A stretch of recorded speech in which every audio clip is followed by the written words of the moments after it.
The 10th Chief Justice, William Howard Taft. William Howard Taft was born in the Mount St. Auburn section of Cincinnati, Ohio, on September 15, 1857, one of six children born into a prominent political family, son of Louisa Maria Torrey and Alphonso Taft. Alphonso Taft had served under President Ulysses S. Grant as a Secretary of War. William was a physically active child who participated in sports and even took dance classes. William was a very exceptional student. He studied at Woodward High School and graduated second in his class. He then decided to study at Yale College, where he joined the Skull and Bone Society. After that, he studied at the University of Cincinnati College of Law. On June 19, 1886, William Howard Taft married Helen Nellie Herron at her parents' home in Cincinnati. Taft also debuted the presidential first pitch in 1910.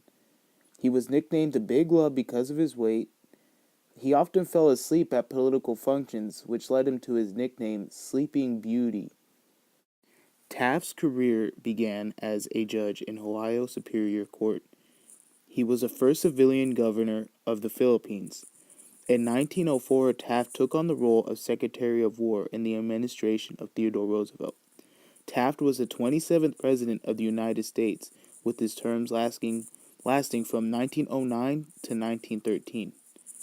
Taft also served as the 10th Chief Justice of the United States. To this day, he is the only person to hold both positions of Chief of Justice and President. Taft was appointed to Chief of Justice by the 29th President of the United States, Warren G. Harding. As Chief of Justice, William H. Taft worked on a great deal of Supreme Court cases.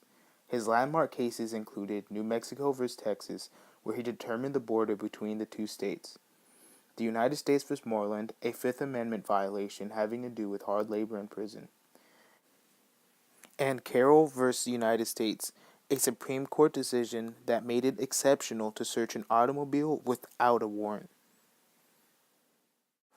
The New York Times versus the Supreme Court. In the New York Times versus the Supreme Court, ex-Marine Daniel Ellsberg gave photocopied images of some of the Pentagon Papers to the New York Times, and on June 13, 1971, the New York Times published the at the time classified information about Vietnam and America's involvement, and the case went to the Supreme Court. This was also one of the rare cases where the case went directly to the Supreme Court. The main people involved in this case were the Nixon administration, the New York Times, Judges Black, Douglas, Brennan, Stewart, White, Marshall, Berger, Harlan, Blackmun, and Daniel Ellsberg.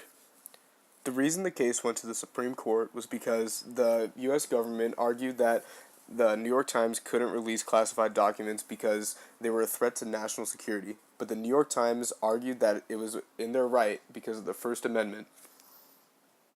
After a 4-day trial from June 26th to June 30th, there was a 6-3 decision that the New York Times was allowed to post the papers because it is in their right in the First Amendment. This case became known as a landmark case because the law in question during the trial was the First Amendment on the Bill of Rights.